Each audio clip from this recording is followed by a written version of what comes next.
जी कहानी। दीदी, कहाँ खो गई हो? ध्यान कहाँ है आपका? आप गैस के सामने खड़ी हो और दूध उफन कर नीचे गिर रहा है, लेकिन आपका ध्यान है ही नहीं।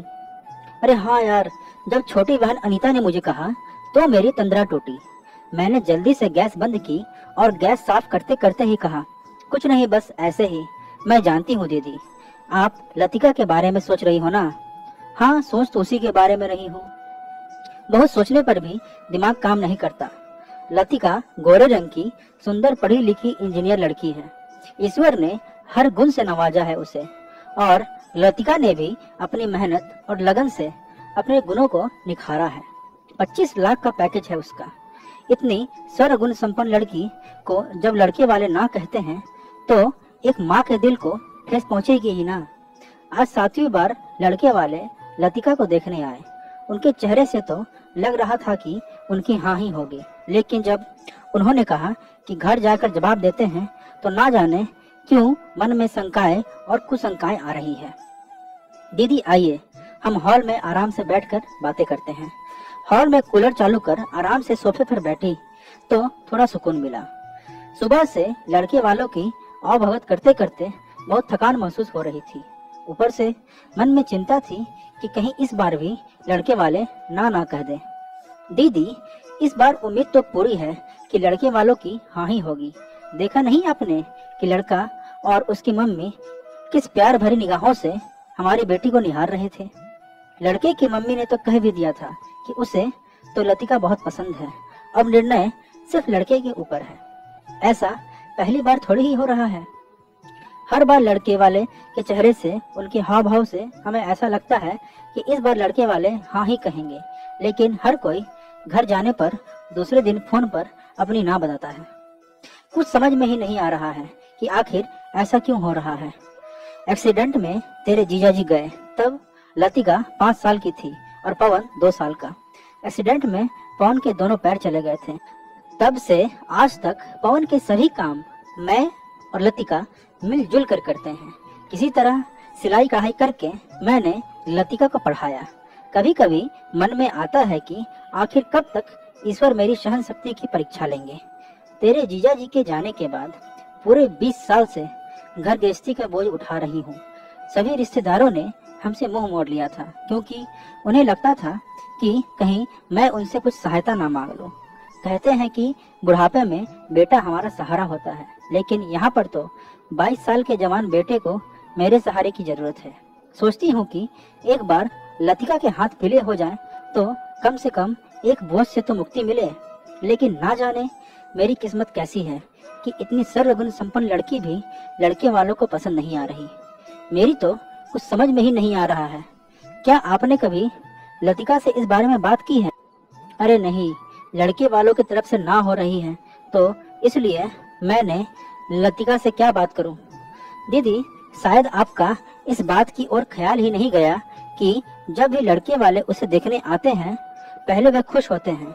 उनके चेहरे से ही लगता है कि उनकी हाँ ही होगी, लेकिन जब लड़का और लड़की अकेले में मिलते हैं उसके बाद लड़के के चेहरे पर थोड़ी सी उदासी दिखती है। क्या आपने इस ओर कभी ध्यान दिया है? मेरा तो इस बात की ओर ध्यान ही नहीं गया। तूने पहले क्यों नहीं कहा, और तेरा कहने का मतलब क्या है? कहीं लतिका लड़के से ऐसी कोई बात तो नहीं कहती जो उन्हें नापसंद हो?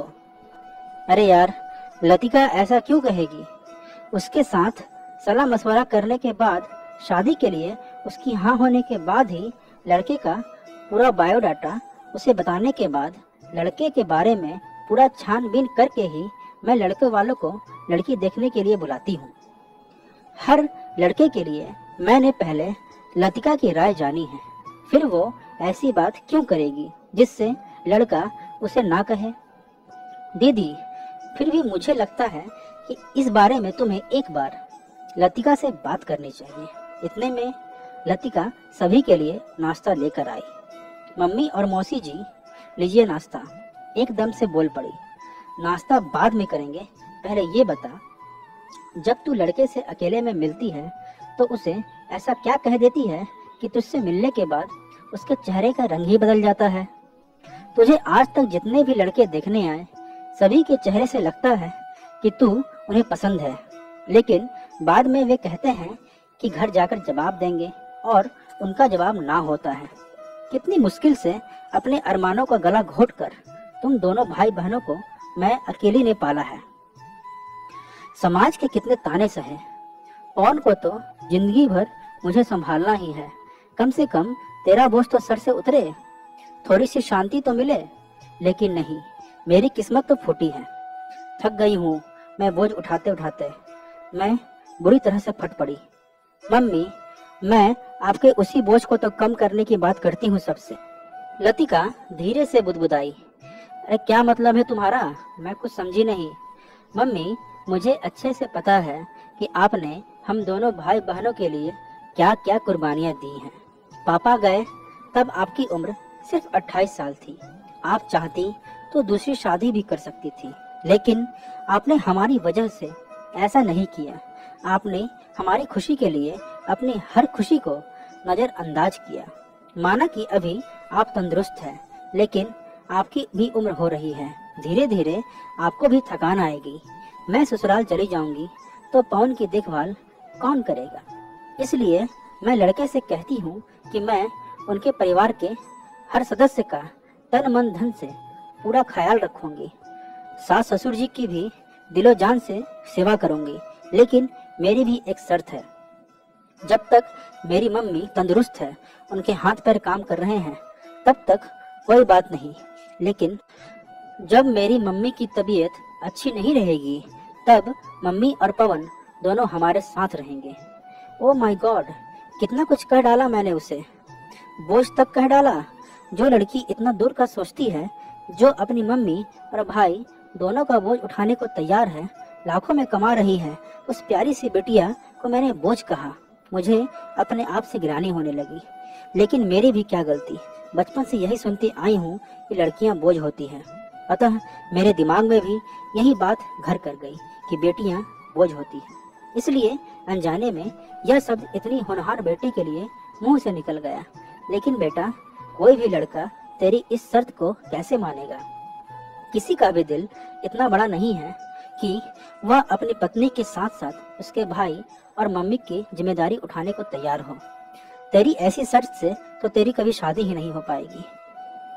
क्यों कही तूने लड़कों से ऐसी शर्त? मुझे कुछ नहीं होगा बेटे, तुझे पता है मैं अपना खान पान का, अपनी सेहत का पूरा ख्याल रखती हूँ। व्यायाम आदि भी बराबर करती हूँ, क्योंकि मुझे पता है कि मैं तंदुरुस्त रहूंगी तो ही अपने बच्चे का ख्याल रख पाऊंगी। मैं सब मैनेज कर लूंगी बेटे। तू अभी फोन करके लड़के को बोल दे कि तू अपनी शर्त वापस ले रही है। इतना कहते कहते मैं अपने आंसुओं को रोक नहीं पाई और रोने लगी। अनीता और लतिका दोनों की आंखों में भी आंसू आ गए। मम्मी, कोई ना कोई तो होगा जो मेरी भावनाओं को समझकर, मेरी शर्त को मानकर शादी के लिए हाँ कहेगा। वैसे भी शादी करना ही जीवन का अंतिम उद्देश्य नहीं है। जैसे अभी तक कमा कर खा रहे हैं, वैसे आगे भी कमा कर खा लेंगे। बचपन से पाला है हमने पवन को, उसको ऐसे कैसे छोड़ सकते हैं? मैं सोचती ही रह गई कि आखिर दुनिया बेटियों को बोझ क्यों कहती है।